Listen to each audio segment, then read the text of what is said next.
की किरण के साथ जीवन का तेज भी लौट आया है। कैकेयी माता आ गई है आर्य।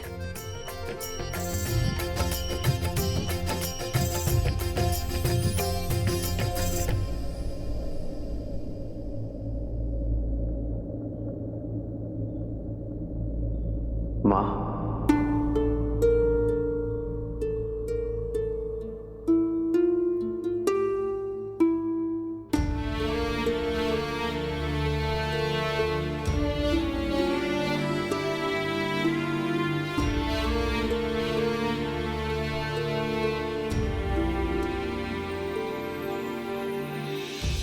ग्लानि के आंसू है गंगा जल, कह के प्रभु करते अभिनंदन।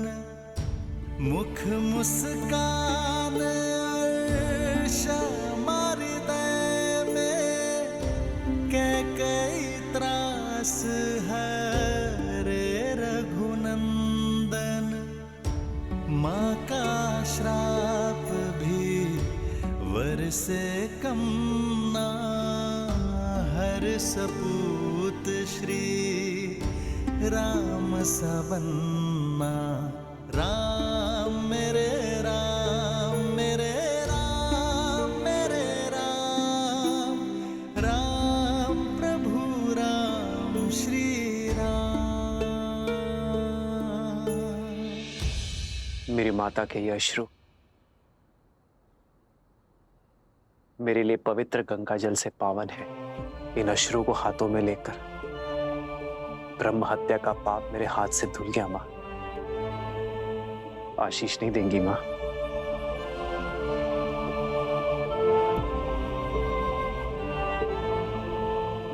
आयुष्मान भव।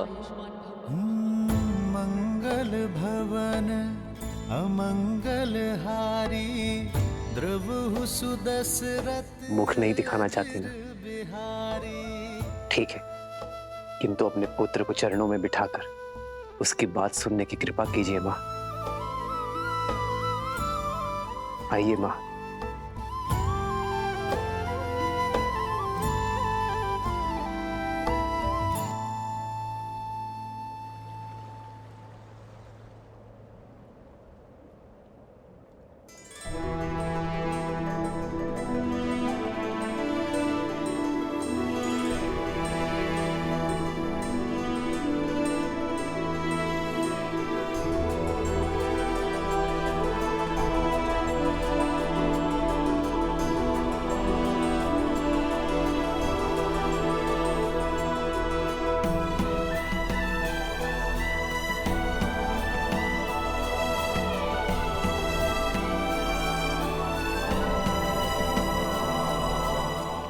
बैठिए माँ।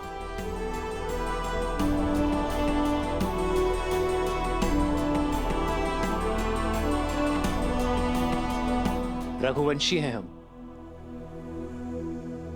वो वंश जिसका इतिहास धर्म, वीरता और समर्पण की नींव पर रखा गया है, और जिनसे हमें यह नाम मिला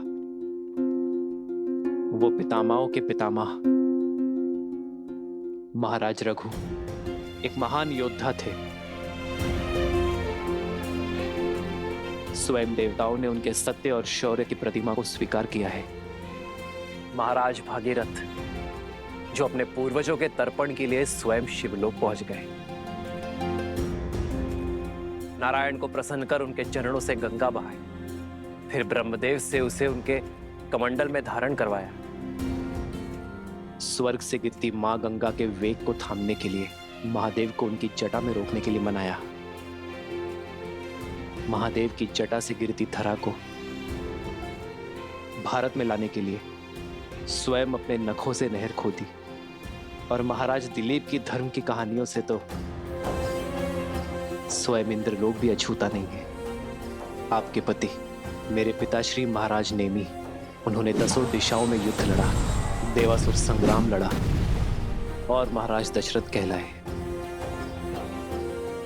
मेरे सभी पूर्वजों ने संसार में रघुवंश की कीर्ति का ध्वज लहराया है, धर्म को स्थापित किया है। अयोध्या के सिंहासन पर अब राम नहीं, भरत बैठेगा। भरत बैठेगा। राम के लिए 14 वर्ष का वनवास।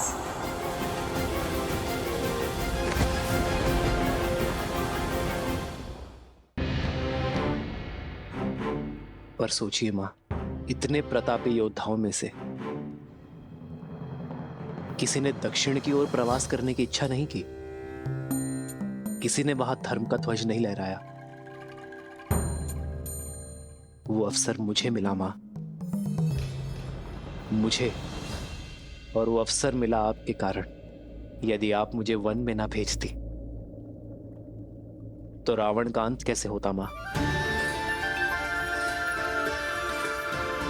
संसार में मर्यादा और धर्म की स्थापना कैसे होती यदि आप ना होती?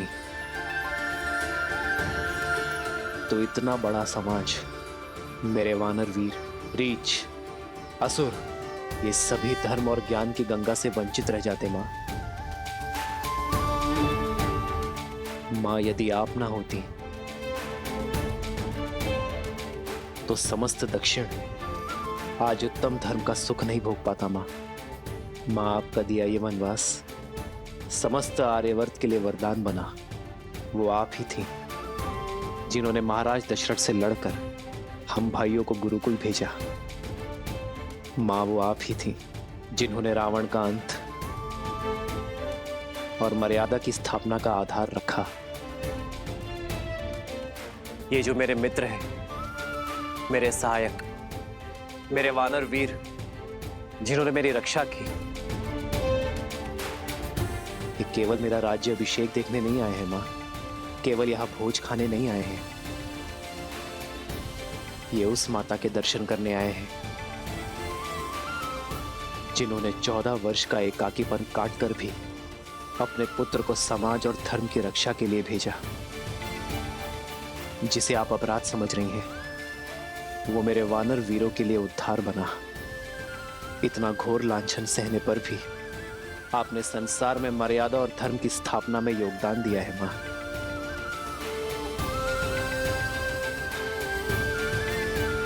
क्या आप इन्हें निराश करेंगी मां?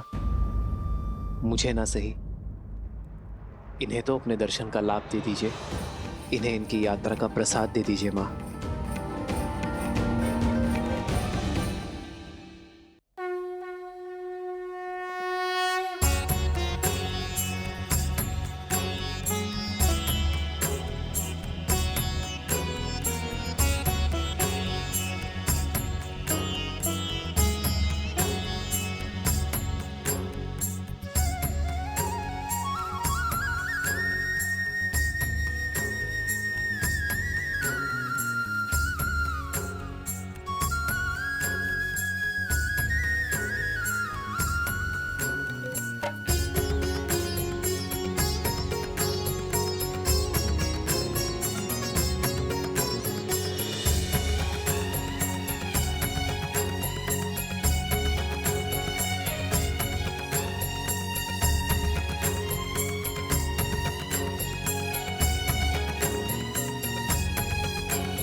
बचपन की भांति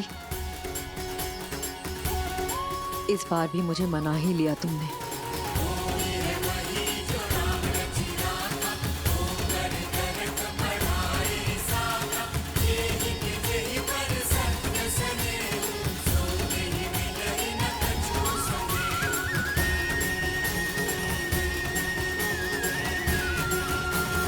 कराए दक्षिण का उद्धार,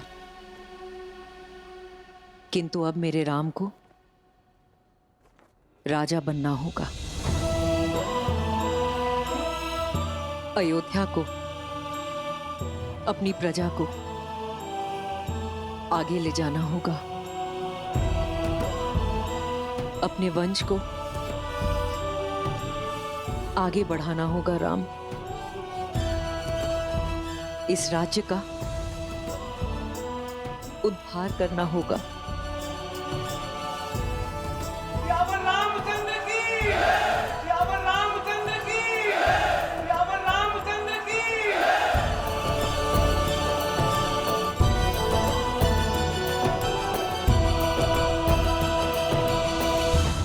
आज अयोध्या के मन से दुख के बादल छट गए और मेरा परिवार पूरा हो गया। राम, सीता, तुम दोनों अंधेरे जीवन में प्रकाश का दीप हो। दुखियारे जीवन में सुख और प्रीत हो। पुत्र की विजय पर माता का मुख उत्साह से दमकता है।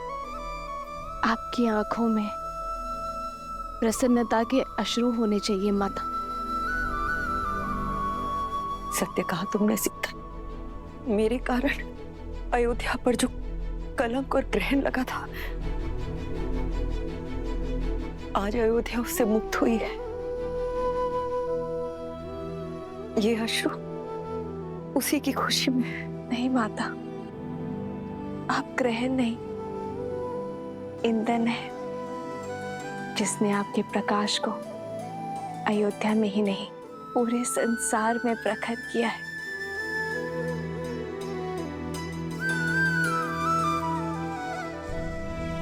भरत भैया, सबके मन हल्के हो गए हैं। अब आप भी अपने मन का भार उतार दीजिए। नियति के लेख का दंश माता को मत दीजिए भैया। क्षमा कर दीजिए उन्हें।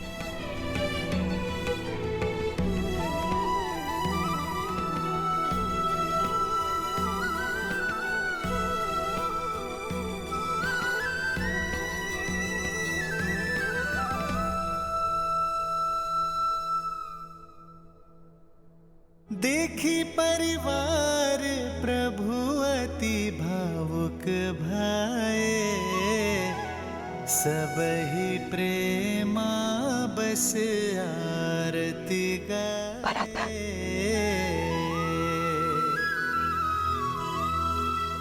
आगे सिया रामा सुख पाए, मनहु मोह माया मिटाए।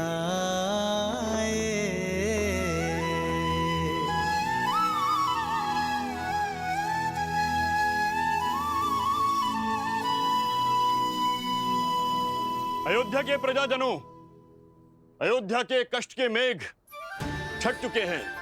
शीघ्र ही रघुकुल के दीपांकर महर्षि दशरथ जी के ज्येष्ठ पुत्र श्री रामचंद्र जी का राज्याभिषेक होगा। राज सिंहासन पर विराजमान होने की उत्तम तिथि एवं मुहूर्त शीघ्र घोषित होंगे और आप सब लोग उसमें आमंत्रित होंगे। श्री रामचंद्र जी के राज्याभिषेक की तैयारियों में जुट जाइए। यावर रामचंद्र की, यावर रामचंद्र की। रघुपति रामचंद्र की, रघुपति रामचंद्र की, माता सीता की, माता सीता की।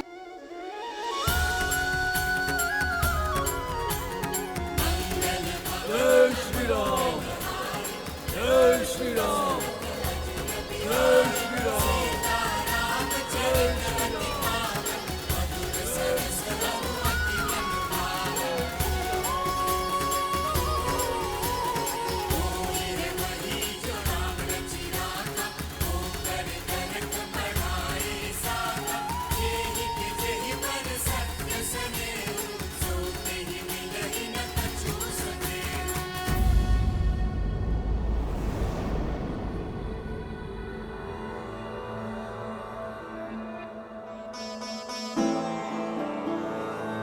राम,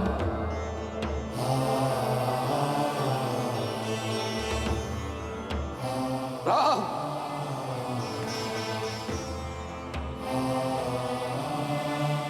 भरत आपके लिए कुछ भेंट लाया पिताश्री। मेरे पुत्र में इतनी अद्भुत प्रतिभा है, आशा करता हूं बाण भी उतने ही वेग से चलाते होंगे।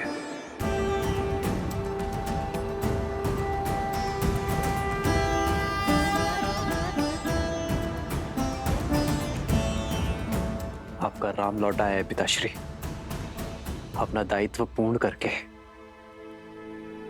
किंतु आज आपके सामने रावण का वध करने वाला योद्धा नहीं खड़ा है, अपने पिता की आज्ञा का पालन कर लौटा पुत्र खड़ा है।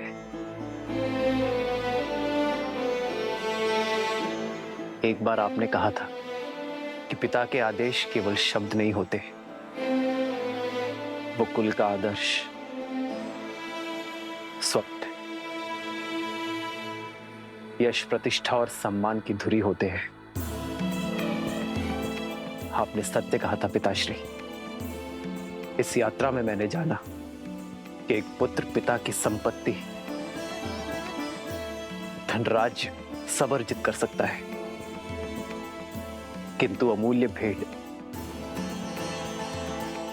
वो विश्वास, वो मूल्य है जिन्हें उसके पूर्वजों ने स्थापित किया और पिता ने प्रमाणित किया। रघुकुल रीत सदा चली आई,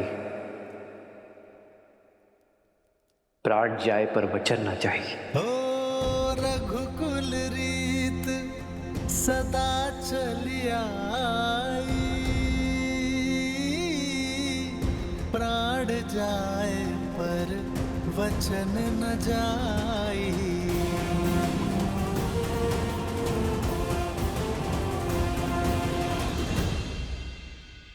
मित्र, इतना समय हम आपके साथ रहे, आप हमें जानते हैं और हम आपको। किष्किंधा वासियों के मन में इच्छा है कि हमें भी अयोध्या देखने का, जानने का सौभाग्य मिले। हाँ प्रभु, हम सबने अयोध्या के बारे में बहुत सुना है और अब प्रभु जानना चाहते हैं। अवश्य हनुमान, कुछ क्षण आप सभी विश्राम कर लीजिए, मैं स्वयं आप दोनों को अयोध्या भ्रमण के लिए ले जाऊंगा।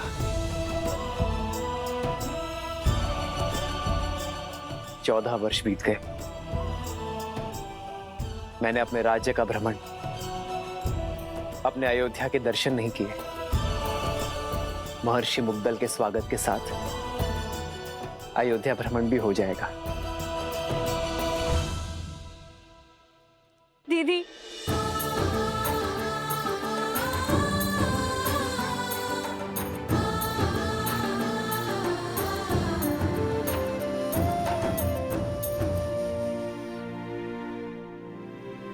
मुझे उर्मिला से मिलना है।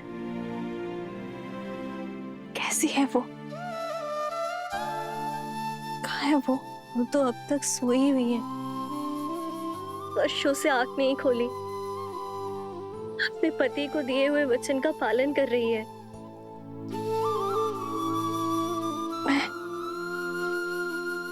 मैं देखना चाहती हूँ उसे, अभी इसी क्षण। मुझे ले चलो उसके पास। हाँ। रुक जाओ सीते,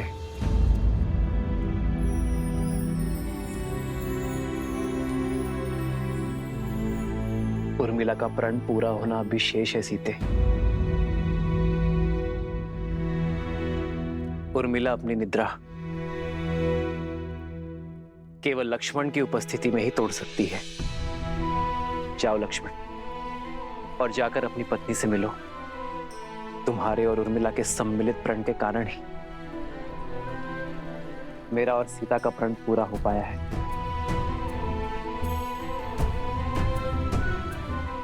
उर्मिला ने महल में रहकर इस घोर निद्रा का दंश भोगा है, किंतु अब सेवा और संकट का समय समाप्त हुआ मेरे भाई। अब तुम्हारा प्रथम कर्तव्य अपनी गृहस्थी संभालना है। ये शुभता पूर्वजों के गति के कारण आई है। जाओ लक्ष्मण, और उर्मिला को निद्रा से जगाओ।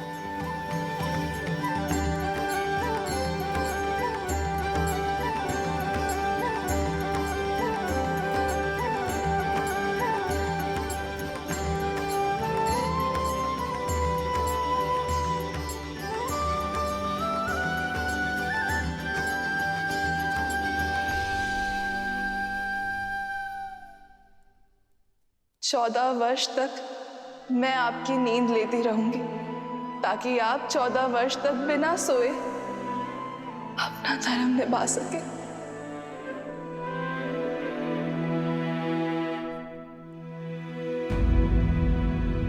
किंतु जो इतने वर्षों से नहीं जागी हैं, वो अभी जागेंगे क्या? मुझे तो बहुत घबराहट हो रही है। श्रुतकीर्ति,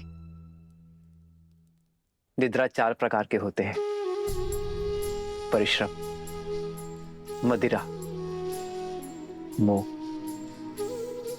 और दुख। परिश्रम से आई निद्रा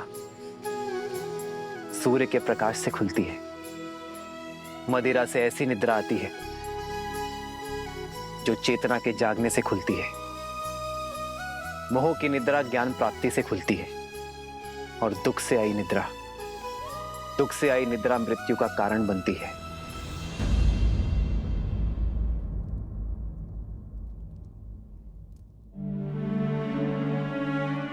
मैं जहां पर भी रहूं आर्य, मेरा मन सदैव आपके पास ही रहेगा। मेरी केवल एक ही इच्छा है आर्य, कि मैं जब भी अपनी आंखें खोलूं केवल आपको देखूं।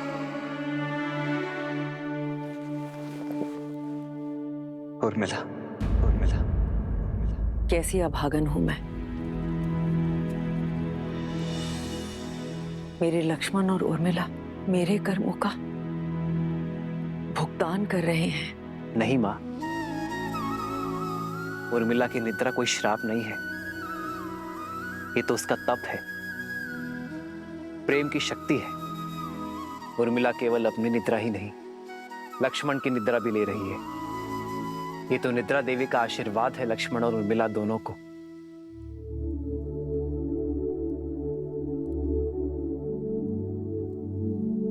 देखिएगा मां, लक्ष्मण के बुलाते ही उर्मिला अपनी निद्रा से जाग जाएगी। उठो उर्मिला, आंखें खोलो, देखो, मैं आया हूं।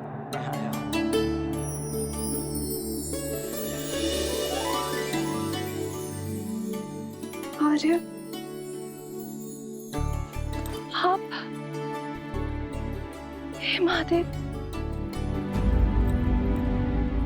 आपके वनवास के प्रस्थान का समय हो गया। आपके प्रस्थान हेतु सहायता करने के बजाय अपनी निद्रा पूरी कर रही थी। क्षमा कीजिए आर्य। कैसी क्षमा उर्मिला, अब किसी को कहीं नहीं जाना है। पर पिताश्री का वचन और राम भैया का प्रण पूरा हुआ उर्मिला,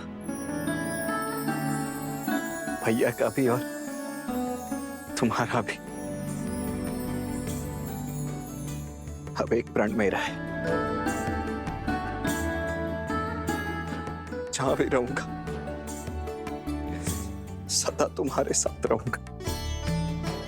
तुम्हारे प्रेम के सबल ने मुझे बहुत बल दिया है उर्मिला, इसके लिए बहुत बहुत धन्यवाद, कोटि कोटि धन्यवाद। क्या आप सच में 14 वर्ष तक अपलक जिए बिना निद्रा के निकाल लिए? तुमने भी तो यहाँ 14 वर्षों तक बिना भोजन के बिताए हैं उर्मिला। तुम्हारी निद्रा ने मेरी थकान को हर लिया और मेरे भोजन ने तुम्हारे शरीर को पोषण दिया। दाम्पत्य जीवन का ये आदर्श, यही तो भैया ने हमारे माध्यम से संपूर्ण संसार को दिया है कि पति पत्नी दोनों एक दूसरे के पूरक होते हैं, जीवन के भी, प्राणों के भी और समर्पण के भी। और तुम्हारे समर्पण का तो कोई मूल्य ही नहीं है उर्मिला।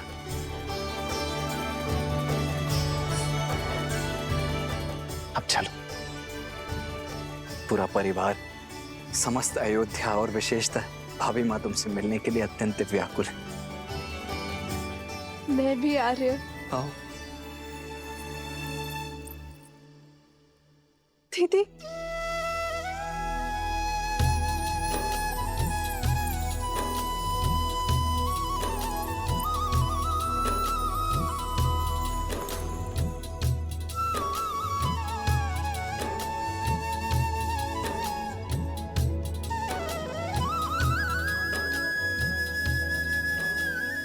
बचपन से लेकर आज तक मेरे हर निर्णय, हर कार्य में साथ दिया है तुमने।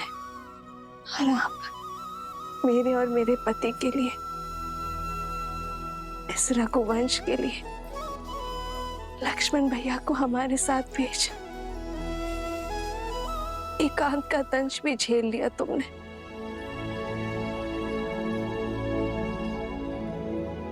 ना जाने ये ऋण कैसे चुका पाऊंगी मैं।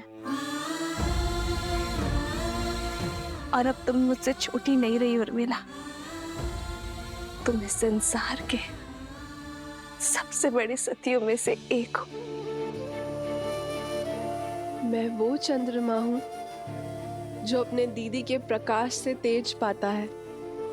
मैं आपसे कभी बड़ी हो ही नहीं सकती दीदी। और रही बात बहनों के बीच, ऋण की बेड़ी नहीं, आलिंगन का बंधन होता है।